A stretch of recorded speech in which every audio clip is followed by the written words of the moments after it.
வணக்கம். ஆகாஷ்வாணி புதுச்சேரி மாநில செய்திகள் வாசிப்பவர் கிருஷ்ணமூர்த்தி ராமசுப்ரமணியன். தலைப்புச் செய்திகள். அரசியலமைப்புச் சட்டம் எல்லா காலகட்டங்களிலும் நாட்டை வழிநடத்தும் ஒளிவிளக்காக திகழ்வதாக பிரதமர் திரு நரேந்திர மோடி தெரிவித்துள்ளார். உத்தரப்பிரதேச மாநிலம் பிரயாக்ராஜில் வரும் ஜனவரி மாதம் 13ஆம் தேதி தொடங்கி பிப்ரவரி 26ஆம் தேதி வரை மகா கும்பமேளா நடைபெற உள்ளது.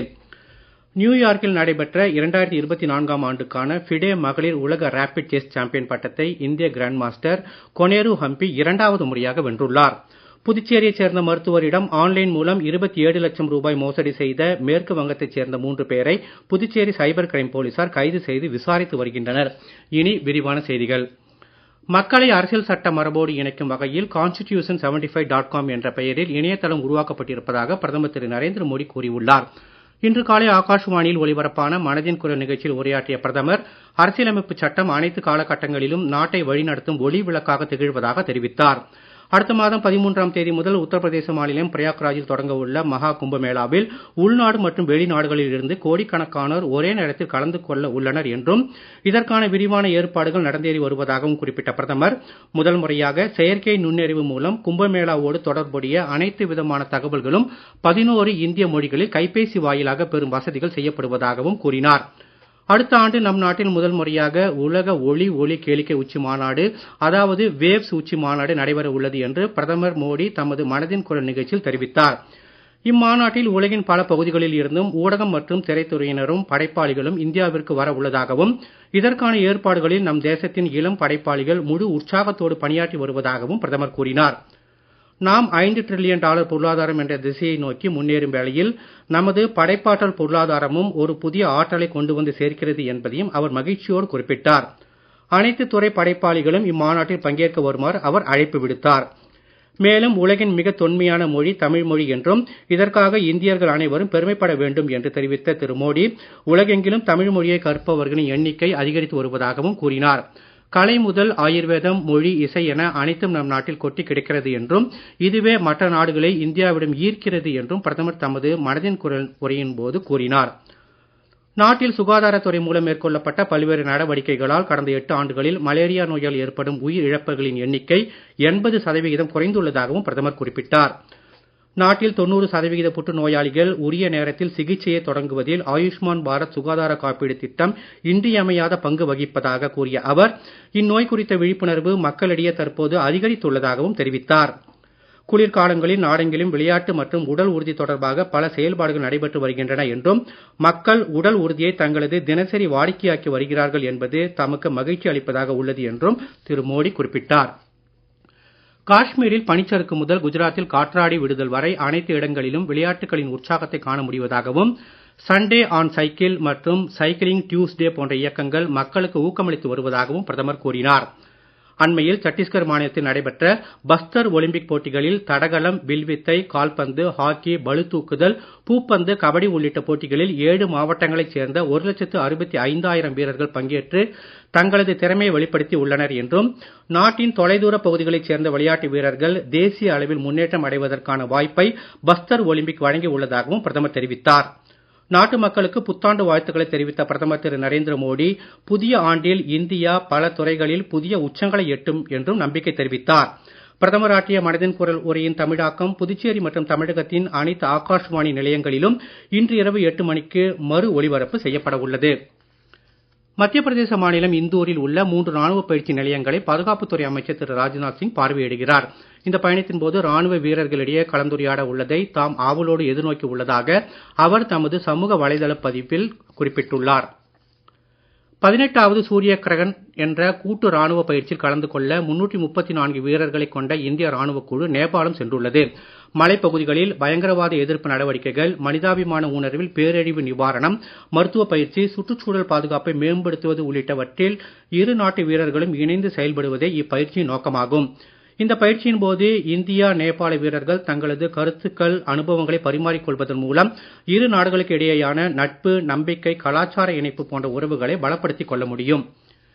தென்கொரியாவின் முவான் சர்வதேச விமான நிலையத்தில் இன்று காலை ஜெஜு ஏர் போயிங் 737-800 விமானம் தரையிறங்கும் போது ஓடு பாதையில் இருந்து விலகி வேலியில் மோதி விபத்துக்குள்ளானது.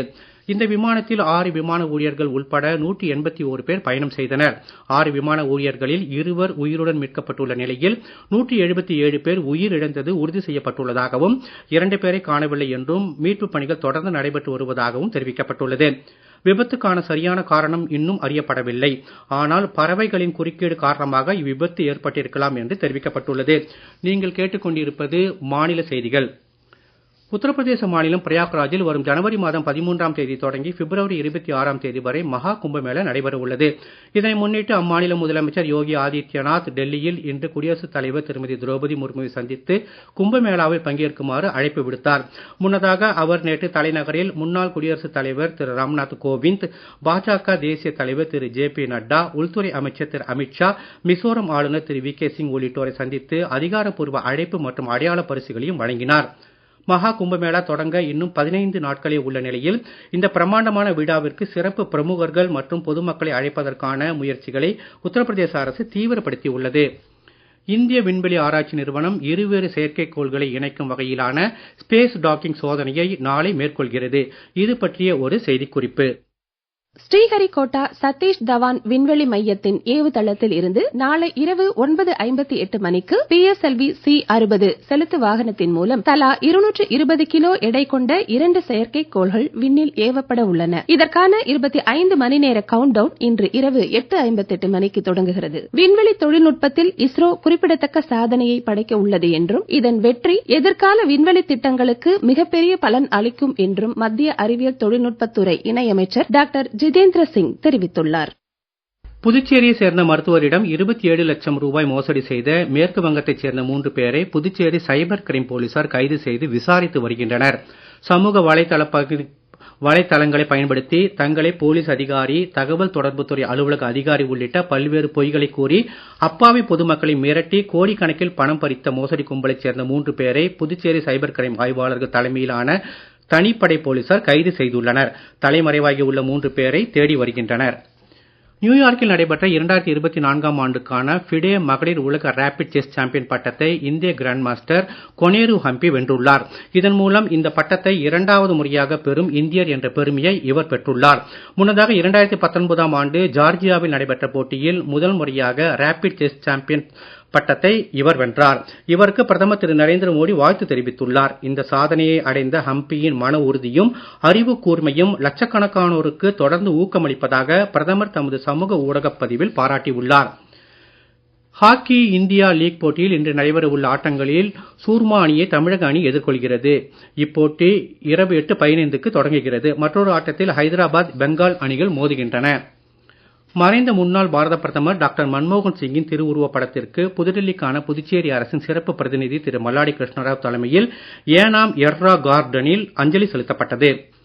இந்திய ஆஸ்திரேலிய அணிகளுக்கு இடையே மெல்பர்னில் நடைபெற்று வரும் பார்டர் கவாஸ்கர் கோப்பைக்கான டெஸ்ட் கிரிக்கெட் போட்டித் தொடரின் 4வது ஆட்டத்தின் 4ஆம் நாளான இன்று ஆஸ்திரேலிய அணி 333 ரன் முன்னிலையில் உள்ளது. இந்திய அணியின் வேகப்பந்து வீச்சாளர் பும்ரா டெஸ்ட் கிரிக்கெட் போட்டிகளில் 200 விக்கெட் வீழ்த்தி சாதனை படைத்துள்ளார்.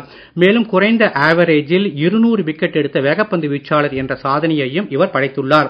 5 போட்டிகள் கொண்ட இந்த தொடரில் முன்னதாக இந்தியாவும் ஆஸ்திரேலியாவும் தலா ஒரு போட்டியில் வெற்றி பெற்றும் 3வது போட்டி டிராவில் முடிவடைந்ததும் குறிப்பிடத்தக்கது. 108 திவ்ய தேசங்களில் முதலாவதான ஸ்ரீரங்கம் ரங்கநாதர் கோவிலில் வைகுண்ட ஏகாதசி திருவிழா நாளை தொடங்கி 21 நாட்கள் நடைபெற உள்ளது. வரும் ஜனவரி 10ஆம் தேதி வைகுண்ட ஏகாதசி தினத்தன்று அதிகாலை 4:15 மணிக்கு விழாவின் முக்கிய நிகழ்வான சொர்க்கவாசல் திறப்பு நடைபெறும்.